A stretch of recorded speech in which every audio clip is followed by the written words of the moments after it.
अब एक बात बताइए, 5 राज्यों में चुनाव हुआ, 3 राज्यों में बीजेपी कहूं एनडीए कहूं सफलता मिली, इसके बाद आप किस रूप में देखते हैं बिहार को? बिहार कैसे रिस्पॉन्ड करेगा?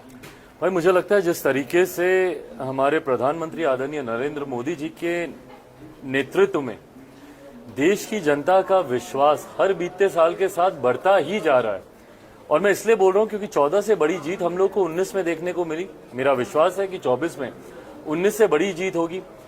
अगर आप 18 में देखें, इन्हीं राज्यों में चुनाव परिणाम उस वक्त कुछ और आए थे, इस बार हम लोग के पक्ष में ये परिणाम आए हैं, तो ये मेरे विश्वास को बढ़ाता है कि हर बीतते साल के साथ जनता का विश्वास हमारे प्रधानमंत्री जी, उनकी जन कल्याण की जो योजनाएं हैं, गरीबों से जुड़ी हुई जो योजना है, उसके जो लाभार्थी हैं, उन लोगों का विश्वास उन पर बढ़ता जा रहा है। और इसीलिए मैं मानता हूं, ना सिर्फ इन 3 राज्यों के चुनाव परिणामों के आधार पर मैं वैसे भी मानता हूं कि बिहार में मेरे प्रधानमंत्री जी की जो लोकप्रियता है, और जब से मेरे मुख्यमंत्री इस गठबंधन से अलग हुए हैं, क्योंकि उनको लेकर यकीनन मुख्यमंत्री नीतीश कुमार जी को लेकर जनता में आक्रोश है, पर जब से वो अलग हुए हैं, ये मेरे विश्वास को बढ़ाता है कि 2024 में 40 की 40 सीटें बिहार से हमारा एनडीए गठबंधन जीते। तो जो बिहार ने संदेश दिया है जातीय सर्वे करा करके, तो ये कार्ड नहीं चलेगा?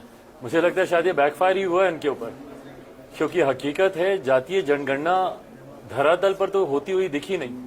कितने ऐसे लोग हैं जिन्होंने इस पे प्रश्न खड़े किए। मेरे खुद के शहरबन्नी में मेरा गांव है, मेरे गांव में मेरे परिवार के सदस्य से किसी ने आके नहीं पूछा, मुझसे ही नहीं पूछा गया। तो ऐसे में अगर टेबल पे ही अगर आपको रिपोर्ट तैयार करनी है, तो इस पे किसी का विश्वास कोई रखे, ये संभव नहीं है। और यही कारण है कि इससे मेरे मुख्यमंत्री जी या महागठबंधन की सरकार को लाभ कम और नुकसान ज्यादा हुआ।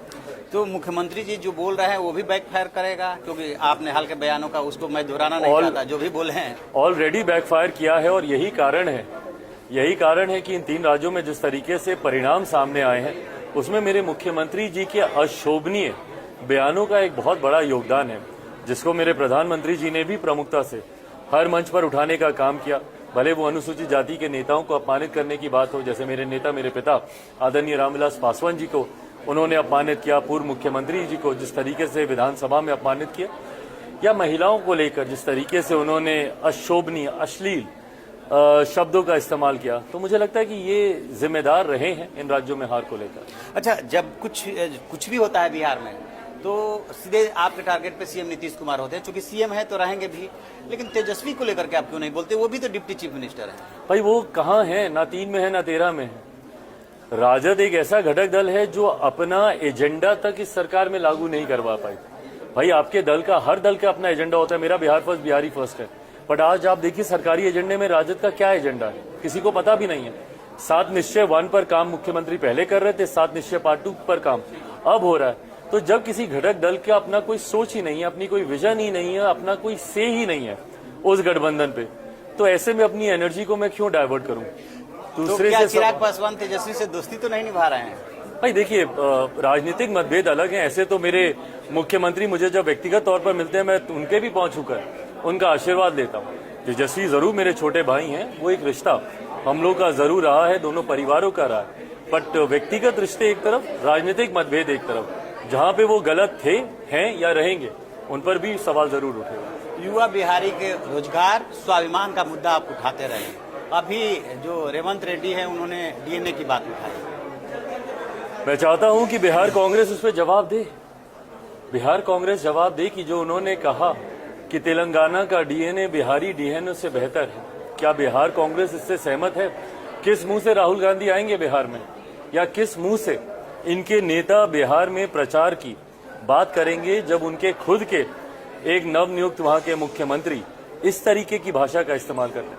मुझे लगता है ये सिर्फ क्षेत्रवाद में बांटने की एक ओछी राजनीति की सोच है, जिसका समर्थक बिहारी ना कभी था ना कभी रहेगा। चाचा भतीजे का झगड़ा निपटा कि नहीं निपटा?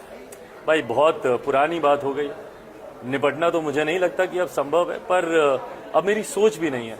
मैं बिहार फर्स्ट बिहारी फर्स्ट की सोच के साथ आगे बढ़ रहा हूँ, मेरी प्राथमिकता भी वही है। एक सवाल मैंने आपसे पिछली बार पूछा था, अब तो हल हो गया होगा, 2 महीना हो गया, कि हाजीपुर से कौन?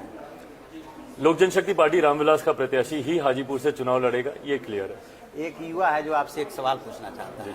चलिए, बात युवाओं की हो रही है, तो सबसे पहले युवाओं पे आप जोर देते हैं। आखिर बिहार का युवा कब तक उस बिहारी शब्द और गमछा के बोझ को लेकर ढोता रहेगा?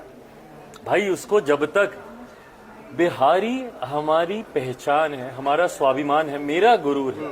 मेरे हर सोशल मीडिया प्लेटफॉर्म पे देखिए मैंने युवा बिहारी अपने नाम के आगे इसीलिए जोड़ा क्योंकि मेरी इस पहचान को कहीं ना कहीं गाली बना दिया गया था। आपको ये बिहारी बोलकर लोग लाठी मारते थे, आपको अपमानित करने का आपको काम करते थे। इस पहचान को बदलने की लड़ाई है मेरी, और ये पहचान तब बदलेगी जब राष्ट्रीय स्तर पर, अंतर्राष्ट्रीय स्तर पर बिहार उभर कर आएगा।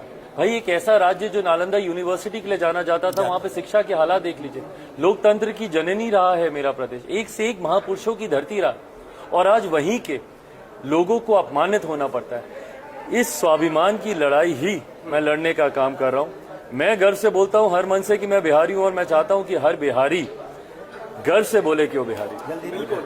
स्वास्थ्य व्यवस्था और शिक्षा व्यवस्था की बात आपने की, जिस तरीके से नालंदा का जिक्र किया, कई सारे ऐसे विश्वविद्यालय हैं जहाँ सेमेस्टर विलंब से होते हैं, परीक्षा नहीं होते हैं। चिकित्सा विभाग भी है, स्वास्थ्य विभाग भी तो डिप्टी सीएम तेजस्वी यादव जी के पास है।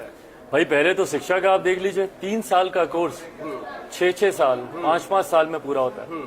डिग्री का 3 साल का कोर्स 5-6 साल में पूरा होता है। ये बिहार की शिक्षा व्यवस्था है। स्वास्थ्य का आपने जिक्र किया, मोतियाबिंद के ऑपरेशन में, एक मात्र छोटे से मोतियाबिंद के ऑपरेशन में लोगों को अपनी आंख निकालने की नौबत आ जाती है।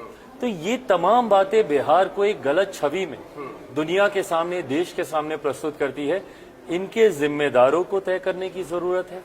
आने वाले समय में एक विकसित सोच रखने वाले नेतृत्व की बिहार को जरूरत है। जैसे आपने बताया कि बिहारी शब्द को आपने अपने सोशल मीडिया प्लेटफॉर्म पर इंगित किया है, तो क्या ये सॉल भी गमछा को इंगित करता है?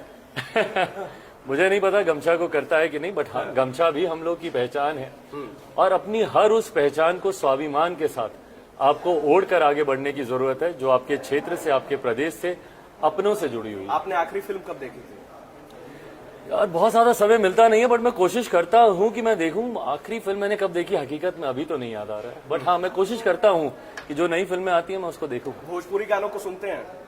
सुनता हूं, और बेहतर हो सकते हैं। मेरे कई मित्र हैं भोजपुरी जो गाने गाते हैं, लिखते हैं। कई मित्र हैं, कई बड़े स्टार्स भी हैं जो भोजपुरी को आगे बढ़ाने का काम कर रहे हैं, और खूबसूरत भोजपुरी संगीत सामने आए ये उम्मीद रखता हूं। भोजपुरी का फेवरेट गाना? तुरंत पूछेंगे तो संभवतः याद नहीं आएगा, बट हाँ जहां तक रही बात संगीत की, बहुत खूबसूरत है। शब्दों में कभी कभी हम लोग का एतराज हो सकता है कि बेहतर शब्दों का चयन लिखते वक्त हो सकता है, बट संगीत, म्यूजिक बहुत खूबसूरत होता है। बात खूबसूरती की हुई है तो फेवरेट एक्ट्रेस? भाई नहीं पता है एकदम, मतलब हाँ पुराने जब वो देखता था माधुरी वगैरह जरूर उस वक्त वो अच्छा काम करती थी, उनकी फिल्में कही थी। आज के समय में भी दीपिका, इंडस्ट्री में समय बिताया, may be Deepika she is doing good.